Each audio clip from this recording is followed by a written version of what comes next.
It's no secret, Mr. Risponi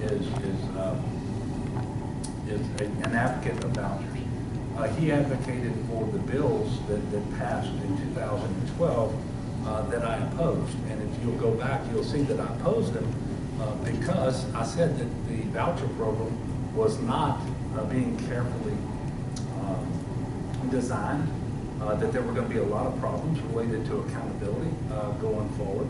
That we were going to encourage parents to take their kids out of much better public schools and send them to voucher schools that would not be of high quality.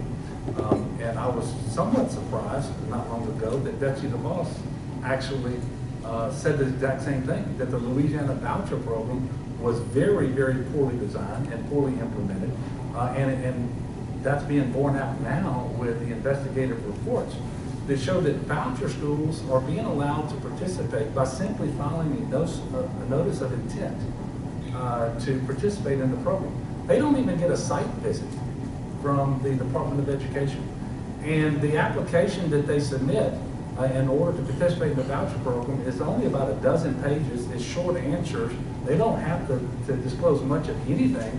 On the other hand, a charter school, they're going to submit something that looks like an encyclopedia of information. They're going to get site visits, and there's going to be much more accountability with respect to those schools. But you will also recall that I opposed the voucher program because I said it was unconstitutional.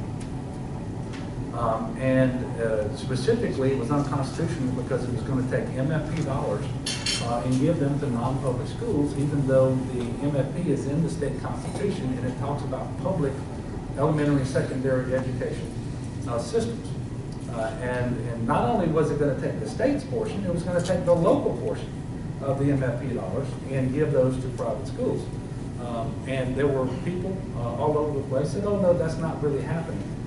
But when the system was in fact declared unconstitutional for the very reasons that I said it was unconstitutional by the state Supreme Court, the first thing that had to happen was the Department of Education had to repay more than $20 million to local school districts that had been stolen from them. So I was right to oppose it then.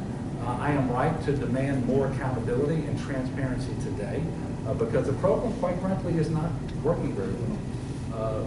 The worst performing schools we know anything about in Louisiana today are voucher schools. Not to say that all of them are bad, but the worst that we know anything about are voucher schools.